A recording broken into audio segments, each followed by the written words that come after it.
ولا نصیر. اللہ نے فرمایا اللہ کے سوا تمہارا کوئی حامی و ناصر نہیں، کوئی مددگار نہیں اللہ کے سوا. We have to accept. اب اس آیت کو لے کے کہتے دیکھو حضور بھی مدد نہیں کر سکتے، غوث و خواجہ مدد نہیں کر سکتے، اس لیے کہ اللہ نے فرما دیا. تو آپ ان سے یہ پوچھیں کیا اللہ نے یہ نہیں فرمایا قرآن میں انما ولیکم اللہ ورسولہ، بے شک اللہ تمہارا مددگار، اللہ کے رسول تمہارے مددگار. اب اس آیت کے بارے میں کیا کہو گے؟ اور اگلا حصہ والذین یقیمون الصلاۃ ویؤتون الزکاۃ وہم راکعون، اللہ کے نیک بندے بھی مددگار ہیں. پھر فإن اللہ هو مولا وجبریل وصالح المؤمنین.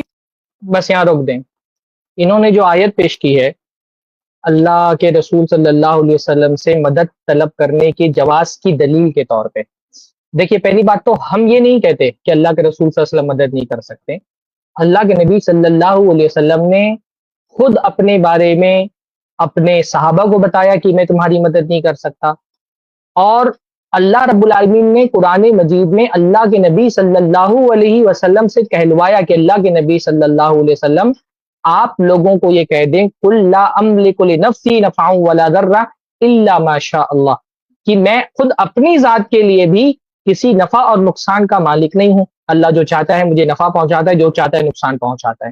اور قرآن مجید میں بے شمار مقامات پہ اللہ تعالیٰ نے خود یہ کہا کہ مدد دینے والی ذات صرف اور صرف اللہ کی ہے، مدد صرف اللہ رب العالمین کی طرف سے آتی ہے. اللہ نے فرمایا وَمَن نَّصْرُ إِلَّا مِنْ عِنْدِ اللَّهِ الْعَزِيزِ الْحَكِيمِ عِنْدِ اللَّهِ إِنَّ اللَّهَ عَزِيزٌ حَكِيمٌ، کہ مدد صرف اللہ تعالیٰ کی طرف سے آتی ہے، وہی عزیز ہے وہی حکیم ہے. تو پہلی بات جو ہم سے یہ کہہ رہے کہ ہم یہ کہتے ہیں گویا کہ ہم نے اپنی طرف سے کوئی عقیدہ کر لیا ہے کہ اللہ کے رسول صلی اللہ علیہ وسلم مدد نہیں کر سکتے، یہ ہم نہیں کہہ رہے، یہ قرآن مجید بار بار کہہ رہے ہیں. اور یہی بات اللہ کے نبی صلی اللہ علیہ وسلم نے صحابہ کو سکھائی، اس لیے صحابہ کو جب بھی کوئی مشکل پیش آئی صحابہ کرام نے اللہ رب العالمین سے دعا کی. کسی صحابی نے اللہ کے نبی صلی اللہ علیہ وسلم سے کبھی دعا نہیں کی، اللہ کے نبی صلی اللہ علیہ وسلم سے کبھی دعا نہیں کی. جب بھی اللہ کے نبی صلی اللہ علیہ وسلم پر کوئی پریشانی آئی اللہ کے نبی نے بھی اللہ کو پکارا، اور صحابہ پر بھی کوئی پریشانی آئی تو صحابہ نے بھی اللہ تعالیٰ کو پکارا. رہا معاملہ یہ جو آیت انہوں نے پیش کی انما ولیکم اللہ ورسولہ والذین آمنوا الذین یقیمون الصلاۃ ویؤتون الزکاۃ وہم راکعون. دیکھیے اس طرح کے جو قبر پرست لوگ ہوتے ہیں نا، یہ اپنے شرک کو جائز ثابت کرنے کے لیے کتنی بھونڈی دلیلیں لے کر کے آتے ہیں اور کیسے سری تحریف کرتے ہیں اللہ رب العالمین کی آیتوں میں مانوی طور پہ. اس کی ایک مثال یہ بھی ہے. اچھا یہ آیت جو ہے انما ولیکم اللہ ورسولہ، یہ آیت ہے سورۃ مائدہ کی، سورہ مائدہ کی آیت نمبر 55 ہے. یہاں پر ولی سے مراد کیا ہے؟ آپ یہ تھوڑا سا پھر سے ہی ویڈیو چلائیے گا، تو شروع سے چلائیے گا پھر سے ویڈیو. ولا نصیر. اللہ نے فرمایا ولا نصیر، اللہ نے فرمایا اللہ کے سوا تمہارا کوئی حامی و ناصر نہیں، کوئی مددگار نہیں اللہ کے سوا. We have to accept. اب اس آیت کو لے کے کہتے دیکھو حضور بھی مدد نہیں کر سکتے، غوث و خواجہ مدد نہیں کر سکتے، اس لیے کہ اللہ نے فرما دیا. تو آپ ان سے یہ پوچھیں کیا اللہ نے یہ نہیں فرمایا قرآن میں انما ولیکم اللہ ورسولہ، بے شک اللہ تمہارا مددگار، اللہ کے رسول تمہارے مددگار. بس اب یہاں پہ یہ ولیکم کا ترجمہ کر رہے ہیں اللہ تمہارا مددگار ہے اور اللہ کے رسول صلی اللہ علیہ وسلم تمہارے مددگار ہیں. جبکہ آیت کا پورا کانٹیکسٹ دیکھے تو یہاں پر ولی مدد کے معنی میں استعمال ہی نہیں ہوا ہے. یہاں ولی کا معنی ہے دوست. ولی کے بہت سارے معنی ہوتے ہیں، یہاں پر ولی کا جو لفظ آیا ہے وہ صدیق اور دوست کے معنی میں آیا ہے. اس کی دلیل کیا ہے؟ آپ پوری آیت پڑھتے چلے جائیں، آیت نمبر 55. اس سے پہلی والی جو آیتیں ہیں، جو آیت کا کانٹیکسٹ ہے وہ کیا ہے؟ یہ اصل میں یہ گفتگو شروع ہوئی ہے آیت نمبر 51 سے. سورہ مائدہ کی آیت نمبر یہ 55 ہے، 51 سے آیت شروع ہو رہی ہے جس میں اللہ تعالیٰ فرما رہے ہیں یا ایھا الذین آمنوا لا تتخذوا اليہود والنصارى اولیاء، اے لوگوں جو ایمان لائے ہو یہود و نصارہ کو اولیاء مت بناؤ، اولیاء یعنی دوست مت بناؤ. بعضهم اولیاء بعض، یہود و نصارہ آپس میں ایک دوسرے کے دوست ہیں. اللہ تعالیٰ یہاں پر دوستی کی بات کر رہا ہے. انما ولیکم اللہ ورسولہ کا مطلب ہے کہ اللہ تمہارا دوست ہے اور اللہ کے رسول صلی اللہ علیہ وسلم تمہارے دوست ہیں. یہاں پہ مدد کرنے اور مدد طلب کرنے کی کوئی بات ہی نہیں چل رہی ہے. اگر آپ یہ کہیں کہ یہ کہنے سے کہ اللہ اور رسول تمہارے دوست ہیں، اس کو اگر آپ ولی سے ترجمہ کریں اور یہ کہیں کہ مددگار ہیں لہٰذا اللہ کے رسول صلی اللہ علیہ وسلم سے دعائیں کی جا سکتی ہیں، تو اس سے جسٹ 3 آیتوں کے پہلے اللہ تعالیٰ فرما رہے ہیں بعضهم اولیاء بعض، یہود و نصارہ آپس میں ایک دوسرے کے ولی ہیں. تو اگر یہ ہو کہ یہ مددگار ہیں اور ولی کے لفظ سے استدلال کر کے اللہ کے رسول صلی اللہ علیہ وسلم سے یہ تمام مومنوں سے دعائیں کرنا جائز ہو جائے گا، تب تو اللہ فرما رہا ہے یہود و نصارہ آپس میں ایک دوسرے کے ولی ہیں، تو یہ کہنا پڑے گا کہ یہود و نصارہ آپس میں ایک دوسرے سے دعا کر سکتے ہیں، یہود ایک دوسرے کو پکار سکتے ہیں، ان سے مدد مانگ سکتے ہیں، ان سے دعائیں کر سکتے ہیں۔ اصل میں یہاں مدد کی بات ہی نہیں چل رہی ہے، یہاں بات چل رہی ہے دوستی کی۔ اس لیے آپ دیکھیں کہ یہ جو آیت ہے اس کا ترجمہ احمد رضا خان صاحب نے بھی دوست سے کیا ہے۔ میں نے وہ جو ہے اسکرین شاٹ بھیجا ہے، اگر ممکن ہو تو اس کو لگا دیں۔ احمد رضا خان صاحب اس آیت کا ترجمہ کرتے ہوئے کیا کہتے ہیں؟ تمہارے دوست نہیں ہیں مگر اللہ اور اس کا رسول اور ایمان والے کی نماز قائم کرتے ہیں اور زکوٰۃ دیتے ہیں اور اللہ کے حضور جھکے ہوئے ہیں۔ شیخ اگر ممکن ہو تو وہ ایک میں نے گروپ میں اس ترجمے کا امیج بھیجا ہے، اس کو آپ لگا دیں۔ تو احمد رضا خان صاحب نے بھی یہاں پہ انما ولیکم اللہ ورسولہ کا ترجمہ دوست سے کیا ہے، مددگار سے نہیں کیا ہے۔ تو لہٰذا اس آیت سے استدلال کرنا کہ اللہ تمہارا مددگار ہے، رسول اللہ تمہارے مددگار ہیں، سارے ایمان والے تمہارے مددگار ہیں، پھر اس استدلال کو اس حد تک کے لے کر کے چلے جانا کہ ان میں سے کسی سے بھی دعا کرنا جائز ہو گیا، ما فوق الفطرہ ما فوق الاسباب طریقے سے ان سے مانگنا جائز ہو گیا، اس کی تو کوئی دلیل نہیں۔ یہ آیت اکیلے آپ نے نہیں پڑھی، یہ آیت اللہ کے نبی صلی اللہ علیہ وسلم کے صحابہ نے بھی پڑھی تھی، انہوں نے تو اس آیت کا یہ مطلب نہیں سمجھا کہ حاضر و غائب ہر مومن کو مشکلوں میں مدد کے لیے پکارا جا سکتا ہے۔ تو یہ تو پہلی خیانت تھی ان کی۔ اچھا اب دوستی کے معنی میں آپ دیکھیں، اچھا آگے اس ویڈیو کو اور آگے بڑھائیں تاکہ بات مکمل ہو جائے۔ اس آیت کے بارے میں کیا کہو گے؟ اور اگلا حصہ والذین یقیمون الصلاۃ ویؤتون الزکاۃ وہم راکعون، اللہ کے نیک بندے بھی مددگار ہیں۔ پھر فإن اللہ هو مولا وجبریل وصالح المؤمنین والملائکۃ بعد ذلک الظہیر، جبریل علیہ السلام مددگار ہیں، نیک مسلمان صالح المؤمنین مددگار ہیں، فرشتے مددگار ہیں، اللہ ہی نے تو فرمایا۔ اب کیا پتہ چلا ہم بس روک دیں۔ فإن اللہ هو مولا وجبریل وصالح المؤمنین، اللہ کے رسول صلی اللہ علیہ وسلم، یہاں پر مولا مددگار کے معنی میں چلے مانتے ہیں کہ یہاں پر اللہ تعالیٰ نے کہا اللہ تعالیٰ اللہ کے نبی صلی اللہ علیہ وسلم کی مدد کرتے ہیں، حضرت جبرائیل اللہ کے نبی صلی اللہ علیہ وسلم کی مدد کرتے ہیں، صالح مومنین اللہ کے نبی صلی اللہ علیہ وسلم کی مدد کرتے ہیں۔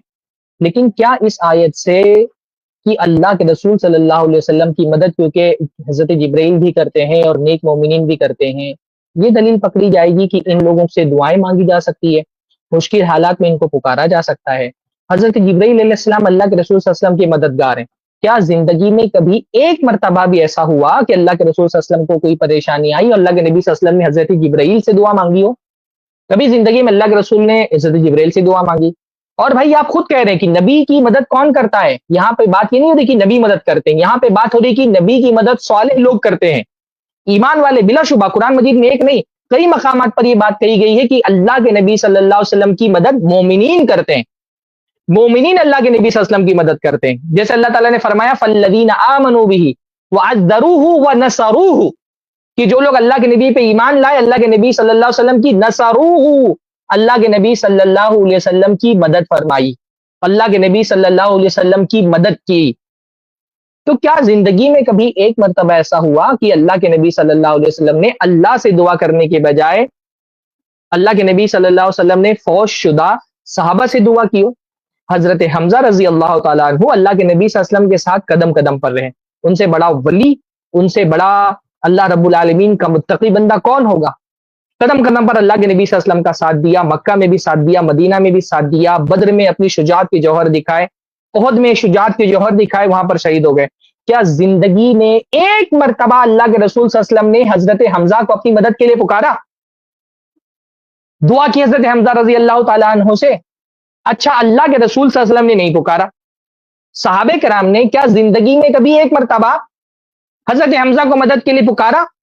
ان سے دعاؤں کی لحاظ حضرت علی کو مدد کے لیے پکارتے ہیں، آپ غوث اعظم عبد القادر جیلانی کو غوث اعظم کہہ کر کے ان سے مدد کے لیے ہاتھ اٹھاتے ہیں، آپ خواجہ معین الدین چشتی کو مدد کے لیے پکارتے ہیں، آپ خواجہ بندہ نواز گیسو دراز گلبرگہ والے ان کو مدد کے لیے پکارتے ہیں۔ بھائی حضرت حمزہ کا مقام و مرتبہ تو ان سب سے بہت اونچا تھا، سید الشہداء ہیں، اللہ کے راستے میں شہادت پائی ہے۔ کیا صحابہ کرام نے یہ آیتیں نہیں پڑھی تھیں کہ اللہ کے نبی صلی اللہ علیہ وسلم کی مدد کرنے والے نیک لوگ ہیں؟ کسی ایک صحابی نے کبھی یہ سمجھا کہ کوئی مشکل پیش آئے تو بجائے اللہ تعالیٰ سے دعا کرنے کی حضرت حمزہ سے دعا کی جائے؟ آپ بتائیں، آپ اپنے آپ کو سنی کہتے ہیں نا، کیا اس میں کوئی شک ہے کہ حضرت حمزہ رضی اللہ تعالی عنہ ان کا مقام و مرتبہ بغیر کسی شک و شبہ کے شاہ عبد القادر جیلانی سے بڑا ہے؟ کوئی اس میں شک ہے؟ بلکہ امام حضرت حمزہ کا جو مقام و مرتبہ ہے شاہ عبد القادر جیلانی تو اس کے قریب تر بھی نہیں ہے. پھر بھی پوری صحابہ کرام کی سیرت اٹھا کر کے دیکھیں، نہ حضرت ابوبکر نے، ہاں حضرت عمر نے، نہ حضرت عثمان نے، نہ حضرت علی نے، نہ عبد الرحمن ابن عوف نے، نہ حضرت سعد نے، نہ سعید نے، نہ عبد الرحمن ابن عوف نے، نہ حضرت طلحہ نے، نہ حضرت زبیر نے، نہ اللہ کے نبی صلی اللہ علیہ وسلم کے کسی مہاجر صحابی نے، نہ کسی انصاری صحابی نے. ایک دلیل لا کر کے دے. اگر ان آیتوں سے یہ پتا چلتا ہے کہ اللہ رب العالمین کے اولیاء وفات کے بعد مدد کرتے ہیں بندوں کی، اور اگر کوئی مشکل پیش آئے تو بجائے اللہ کے مدد کے لیے اولیاء اللہ سے ہاتھ پھیلانا چاہیے، کیونکہ وفات کے بعد ان کا فیض بڑھ جاتا ہے، تو ان سے مانگنا چاہیے، مدد کرنا چاہیے، مصیبتوں میں وہ ساتھ دیتے. ایک دلیل لا کر کے دے کہ کسی صحابی نے کبھی حضرت حمزہ کو مدد کے لیے پکارا؟ کیا وہ اللہ تعالیٰ کے ولی نہیں تھے؟ کیا وہ مومن نہیں تھے؟ یا ان صحابہ کرام نے یہ قرآن کی آیتیں جن سے آپ یہ استدلال کر رہے ہیں کہ نیک لوگوں کو ان کی وفات کے بعد پکارا جاتا ہے، یہ آیتیں کیا صحابہ کرام نے نہیں پڑھی تھیں؟ یا صحابہ کرام ان آیتوں کا مطلب نہیں سمجھ پائے تھے، اس لیے انہوں نے تو کسی فوت شدہ بزرگ کو نہیں پکارا، اور آپ آ کر کے 1400 سال بعد ان آیتوں کا مطلب سمجھ گئے، اس لیے آپ یہ سمجھ رہے کہ ان آیتوں کا مطلب یہ کہ ہر نیک مومن سے دعائیں مانگی جا سکتی ہیں، ان کو مدد کے لیے ان کے سامنے ہاتھ اٹھائے جا سکتے ہیں. اور بھائی صحابہ ہی کیا، آپ اور آگے آئیں. ہو سکتا ہے نبی صلی اللہ علیہ وسلم کی حدیثیں آپ کے سمجھ میں نہ آتی ہوں، قرآن کی آیتیں سمجھ میں نہ آتی ہوں، کیونکہ آپ تو ہیں مقلد. کیا امام ابو حنیفہ نے کبھی حضرت حمزہ کو مدد کے لیے پکارا، ان سے دعائیں کی؟ کیا امام ابو حنیفہ نے کبھی حضرت ابوبکر کو مدد کے لیے پکارا، ان سے دعائیں کی؟ حنفی ہو نا، مقلد ہو، تم کو تو سمجھ میں نہیں آتا ہے کہ دین کیا ہے. امام ابو حنیفہ کے ماننے والے ہو، امام ابو حنیفہ سے دلیل لاؤ. امام ابو حنیفہ جب باحیات تھے تو حضرت ابوبکر کا، حضرت عمر کا، حضرت عثمان کا، حضرت علی کی وفات ہو چکی تھی. یہ سارے صحابہ کرام، یہ عشرہ مبشرہ، یہ مہاجرین، یہ انصار، ان کا مقام و مرتبہ تو بلا شبہ حضرت شاہ عبد القادر جیلانی سے بہت بڑا تھا. اگر شاہ عبد القادر جیلانی ہر موقع پر اپنے مریدوں کی اور پکارنے والوں کی مدد کے لیے پہنچ جاتے ہیں، تو پھر یہ حق تو ان صحابہ کرام کو ان سے زیادہ پہنچا ہوگا. تو پھر امام ابو حنیفہ سے لا کر کے دکھاؤ کہ انہوں نے زندگی میں کبھی ایک مرتبہ یا ابو بکر المدد کا، یا ابا بکر المدد کا نعرہ لگایا ہو، یا عمر المدد کا نعرہ لگایا ہو، یا عثمان المدد کا نعرہ لگایا ہو، یا علی المدد کا نعرہ لگایا ہو. انہوں نے اپنی مصیبتوں میں حضرت سعد کو، حضرت سعید کو، حضرت حمزہ کو، حضرت طلحہ کو، زبیر کو، عبد الرحمن ابن عوف کو، کسی مہاجر صحابی کو، کسی انصار صحابی کو مدد کے لیے پکارا ہو، یا کسی کی قبر پہ جا کر کے فریاد کی ہو، جیسا کہ تمہارا یہ طریقہ ہے. یہ جو دین تم لا رہے ہو، یہ کس کا دین؟ یہ جو بریلوی حضرات ہمارے بھائی، یہ جو قبروں پہ جس دین کا تصور پیش کرتے ہیں، جو یہ اعمال کر رہے ہوتے ہیں قبروں پر، یہ کہاں، یہ کون سا دین ہے؟ یہ نبی کا دین تھا؟ یہ صحابہ نے ایسا کیا، قبروں پہ جا کر کے فریادیں کی، مدد کے لیے کسی کو پکارا؟ یہ تابعین نے کیا، یہ تبع تابعین نے کیا، یہ ائمہ اربعہ نے کیا، یہ محدثین نے کیا، یہ فقہائے امت نے کیا، یہ مفسرین امت نے کیا؟ یہ دین کہاں سے آ گیا؟ بھائی تم کو کچھ نہیں سمجھ میں آتا. امام ابو حنیفہ سے لے آؤ. تم کہتے ہو کہ تم اشعری ہو تو امام ابو الحسن الاشعری سے ثابت کر دو. تم کہتے ہو تم ماتوریدی ہو تو امام ابو منصور ماتوریدی سے ہی ثابت کر دو کہ وہ مصیبت میں اپنے مدد کے لیے پکارا کرتے تھے صحابہ کرام کو. صحابہ نے آپس میں ایک دوسرے کو پکارا ہو. یہ قرآن کی آیتیں آج تم پر نازل ہوئی ہیں، یہ آیتیں تو امت زمانے سے بڑھتی ہوئی آئی.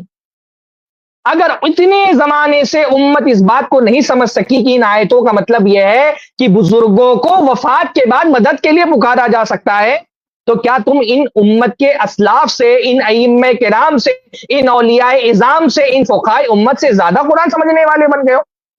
جو بات ان آیتوں سے صحابہ کو نہیں سمجھ میں آئی، وہ تمہارے سمجھ میں آ جا رہی ہے. بلا شبہ ہم اس کا انکار ہی نہیں کر رہے، ہم تو کہہ رہے ہیں کہ مومنین اللہ کے نبی صلی اللہ علیہ وسلم کی مدد کرتے ہیں. قرآن مجید کہہ رہا ہے نصروہ، مدد کرتے ہیں. پر مدد کرنے کا کیا مطلب ہے ان آیتوں کے اندر؟ مدد کرنے کا یہ مطلب ہے کہ جہاں اللہ کے نبی صلی اللہ علیہ وسلم کو کوئی حاجت پیش آئی، جو انسانی اسباب اللہ تعالیٰ نے دنیا میں رکھے ہیں، ان اسباب کے تحت انصار نے، مہاجرین نے اللہ کے نبی صلی اللہ علیہ وسلم کی مدد کی. یہ مدد کرنا انسان کے اختیار میں ہے، قدرت میں ہے، یہ مدد کرنا بھی جائز ہے، اور ما تحت الاسباب طریقے سے اس طرح کی مدد طلب کرنا بھی جائز ہے۔ شرک اصل میں کس کو کہتے ہیں؟ کون سی مدد مانگنا شرک ہے اور کون سی مدد مانگنا شرک نہیں ہے؟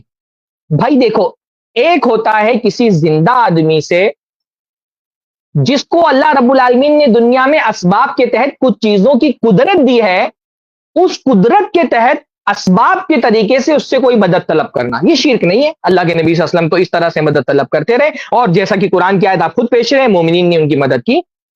اللہ کے نبی صلی اللہ علیہ وسلم کو مکہ میں پریشانیاں آئیں، اللہ کے نبی صلی اللہ علیہ وسلم کو پناہ کی ضرورت تھی، مہاجرین نے اللہ کے نبی صلی اللہ علیہ وسلم کے مدینہ کے دروازے کھول دیے، یہ مدد تھی۔ انصار نے اللہ کے نبی کے لیے مدینہ کے دروازے کھول دیے، ہر طرح کی سہولتیں اللہ کے نبی صلی اللہ علیہ وسلم کو فراہم کی، رہائش سے لے کر کے ہر طرح کی جو مدد ہو سکتی تھی اللہ کے نبی صلی اللہ علیہ وسلم کو دی، آپ کے لیے اپنا جان و مال قربان کیا۔ جنگ کے موقع پر اللہ کے نبی صلی اللہ علیہ وسلم کی حفاظت کی ضرورت تھی، صحابہ کرام نے مدد کی۔ حضرت طلحہ نے اللہ کے نبی صلی اللہ علیہ وسلم کو اپنے کاندھے کے پیچھے چھپا لیا اور کہا کہ اللہ ریدون نہری کا یا رسول اللہ، اللہ کے رسول صلی اللہ علیہ وسلم آپ کے سینے سے پہلے میرا سینہ ہے، جب تک یہ سینہ تیروں سے چھلنی نہ ہو جائے کوئی تیر آپ تک نہیں پہنچنے دوں گا۔ یہ اسباب کے تحت ظاہری مدد تھی جو صحابہ کرام نے کی۔ اللہ کے نبی صلی اللہ علیہ وسلم ایسی چھوٹی چھوٹی چیزوں میں بھی صحابہ کرام کی مدد، صحابہ کرام اللہ کے نبی کی مدد کر دیتے تھے۔ اللہ کے نبی صلی اللہ علیہ وسلم کو وضو کی ضرورت پیش آئی، صحابی سے پانی مانگا، صحابی نے پانی لا کر کے دے دیا، یہ مدد ہے، یہ کرم کرتے تھے صحابہ کرام اللہ کے نبی صلی اللہ علیہ وسلم کی مدد۔ یہ ہم بھی ایک دوسرے سے اس طرح سے مدد طلب کر لیتے ہیں، مجھے بھوک لگی ہے میں آپ سے کھانا مانگ لوں، مجھے پیاس لگی ہے میں آپ سے پانی مانگ لوں، مجھے پیسوں کی ضرورت ہے میں آپ سے قرض مانگ لوں، یہ مدد اسباب کے تحت مدد ہے۔ ایک نیچرل اللہ رب العالمین نے جو مینز رکھے ہیں، جو انسان کی قدرت میں اللہ تعالیٰ نے دیے ہیں، انسان سے اس کی قدرت میں جو اللہ تعالیٰ نے چیزیں دی ہیں وہ ان اسباب کے ذریعے سے اس سے طلب کر لینا، جو انسان زندہ ہے قادر ہے، اس کو شرک نہیں کہا جاتا۔ شرک کیا ہے؟ شرک یہ ہے کہ آپ مردے کو پکاریں، شرک یہ ہے کہ آپ ایک انسان سے ان چیزوں کے ذریعے سے مدد، ان چیزوں میں مدد طلب کریں جن کی قدرت صرف اللہ کے پاس ہے۔ بھائی ایک ہوتا ہے کہ میں بیمار ہوں، میں ڈاکٹر کے پاس جا کر کے دوا طلب کر لوں، دوا طلب کرنا شرک نہیں ہے۔ شرک کیا ہے؟ دوا تو ایک سبب ہے، ایک مین ہے، ایک نیچرل وسیلہ ہے جو اللہ رب العالمین نے دنیا میں رکھا ہے، انسان کو اس پر قدرت دی ہے، اور انسان اپنی قدرت کے اعتبار سے کسی کو دوا دے کر کے اس کے مرض کا علاج کر سکتا ہے۔ تو میں اگر کسی سے دوا طلب کر رہا ہوں تو میں وہ چیز مانگ رہا ہوں جو اللہ تعالیٰ نے جس پر انسان کو قدرت دی ہے، اور اسباب کے تحت مانگ رہا ہوں، اس سے میں ایک ذریعہ ہے، اس ذریعے سے جو ایک نیچرل سورس ہے اس سورس سے میں مانگ رہا ہوں، اس کو شرک نہیں کہتے۔ شرک یہ ہے کہ میں بیمار ہو گیا تو میں ہاتھ اٹھا کر کے کہوں یا فلاں ڈاکٹر صاحب آپ مجھے شفا دے دیں، ڈاکٹر صاحب پتہ نہیں کہاں بیٹھے ہوئے ہیں، میں یہاں سمجھ رہا ہوں کہ میں نے جب یہاں پہ ہاتھ اٹھا کر کے دعا مانگی تو ڈاکٹر صاحب نے اپنے ڈسپینسری میں بیٹھ کر کے میری آواز سن لی، بغیر میری حاجت سنے ہوئے، بغیر میری مجھ کو چیک کیے ہوئے ان کو وہیں سے علم غیب کے طور پہ پتہ چل گیا کہ مجھے کیا بیماری ہے، اور وہیں سے انہوں نے شفا دے دی مجھے۔ دوا مانگنا شرک نہیں ہے، کیونکہ دوا کیا ہے؟ ما تحت الاسباب، اسباب کے تحت آتا ہے، جو انسان کو اللہ تعالیٰ نے اس پر قدرت دی ہے۔ شفا دینے کی قدرت اللہ تعالیٰ نے انسان کو نہیں دی ہے، تو دوا مانگنا شرک نہیں، شفا مانگنا شرک ہے، شفا مانگنا شرک ہے۔ بھائی میں کنویں میں ڈوب رہا ہوں، کنویں کے باہر کوئی آدمی کھڑا ہوا ہے، میں کہوں بھائی میری مدد کرو، آپ کے پاس رسی ہے پھینکو مجھے بچاؤ، رسی کیا ایک سبب ہے، اس سبب کے تحت اگر میں کسی سے مدد طلب کروں کہ بھائی آپ کے پاس جو سبب ہے اس سبب کے ذریعے سے میری جان بچائیے، جس کو شرک نہیں کہتے، یہ تو میں نے ما تحت الاسباب طریقے سے، یہ تو صحابہ کرام آپس میں اس طرح سے ایک دوسرے کی مدد کرتے تھے، ایک دوسرے سے مدد طلب کرتے تھے کہ سامنے آپ کے پاس رسی ہے، آپ رسی پھینک دیں اور میں اس رسی کو پکڑ کر کے چڑھ جاؤں۔ سبب کے تحت کسی سے کچھ مانگ رہے ہیں شرک نہیں ہے، البتہ سبب کے تحت بھی ہم کسی سے کچھ مانگتے ہیں تب بھی ہمارا عقیدہ یہ ہونا چاہیے کہ اس سبب میں تاثیر پیدا کرنے والی ذات بھی اللہ کی ہے۔ دوا تو میں ڈاکٹر سے لے رہا ہوں، پر یقین میرا یہ ہونا چاہیے کہ اس دوا میں شفا دینے والی ذات اللہ کی ہے، صرف دوا مؤثر نہیں ہو سکتی جب تک اللہ رب العالمین اس کے اندر تاثیر نہ رکھے۔ لیکن میں پانی میں ڈوب رہا ہوں اور میں کہوں یا فلاں پیر المدد، یہ میں سبب، یہ میں جو نیچرل کازز ہیں، جو ایک نیچرل اسباب ہیں، اس طریقے سے مدد نہیں طلب کر رہا، بلکہ بیونڈ دا نیچر جا کر کے جو دنیا کے نیچر کے اسباب ہیں اس سے پرے میں کسی سے چاہتا ہوں کہ ایک سپر نیچرل طریقے سے میں کسی کے بارے میں عقیدہ رکھتا ہوں کہ وہ میری مدد کر سکتا ہے، اور میں اس سپر نیچرل طریقے سے اس کو پکار رہا ہوں کہ یا فلاں مجھے ڈوبنے سے بچا لے، اور میں سوچ رہا ہوں میری کشتی ڈوبے گی تو غوث اعظم آ کر کے پیٹ لگا کر کے مجھے بچا لیں گے، یا حاجی امداد اللہ مہاجر مکی میری کشتی پار لگا دیں گے۔ ہمارے دیوبندی بھائیوں کی کتابیں بھی اس طرح کی خرافات سے بھری ہوئی ہیں، کبھی موقع ملے گا تو انشاءاللہ اس کے بھی اسکرین پہ جیسے شیئر کیے جائیں گے انشاءاللہ تعالیٰ۔ تو میں سوچوں کہ یہ اللہ کا ولی میری مدد کرنے کے لیے آ جائے گا سپر نیچرل طریقے سے، یہ شرک ہے۔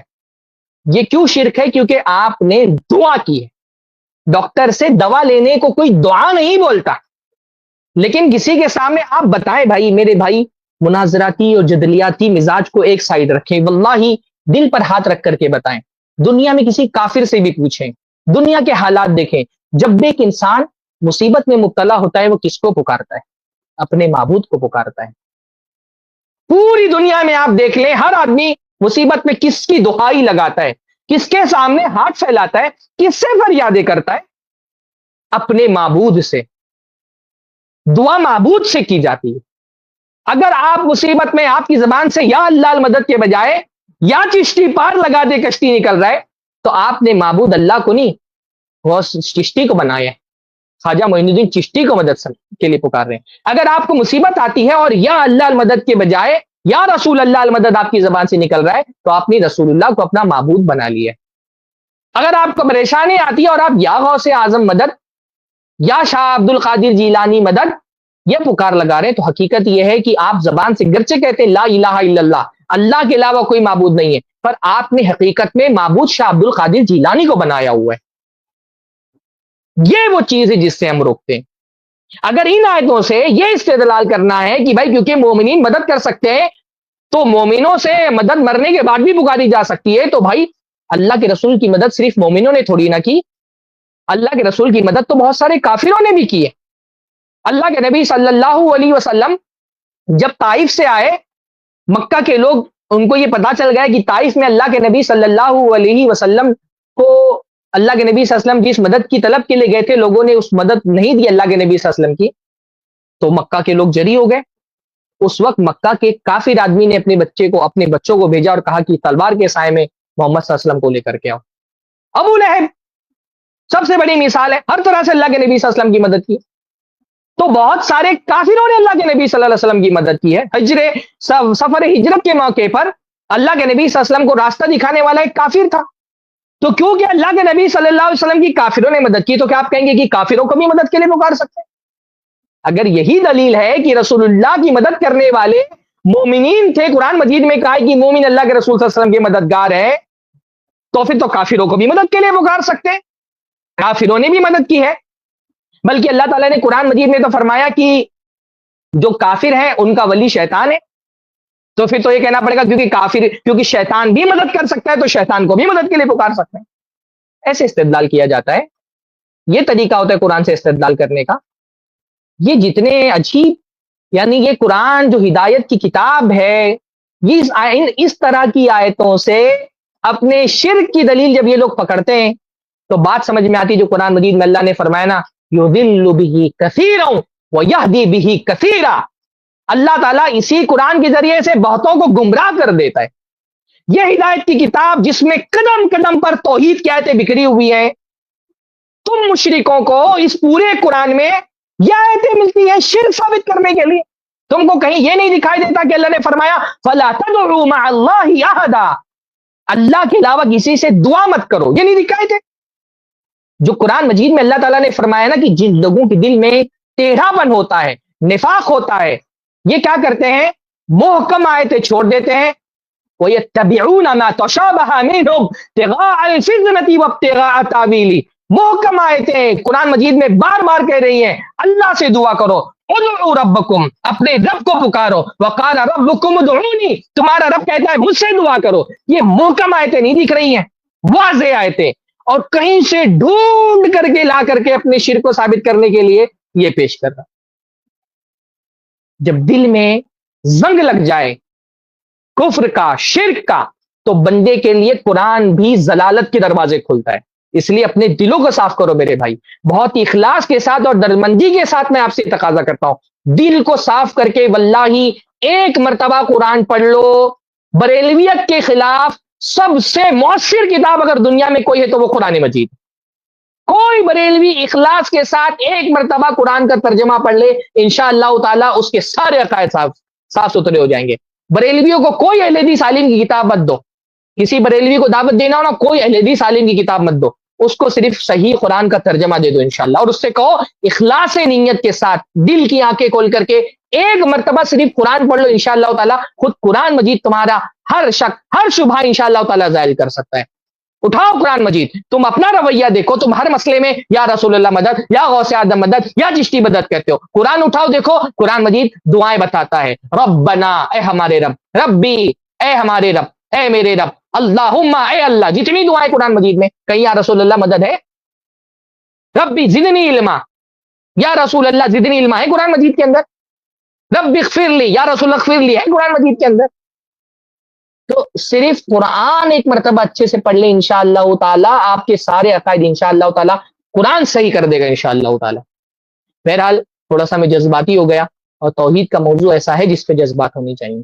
اللہ کے رسول صلی اللہ علیہ وسلم کے ساتھ گستاخی ہو تو ہم کو تکلیف ہوتی ہے، اور اللہ کے ساتھ گستاخی ہو تو ہم کو تکلیف نہ ہو، تو اس کا مطلب ہمارے اندر توحید کی غیرت باقی نہیں بچی ہے۔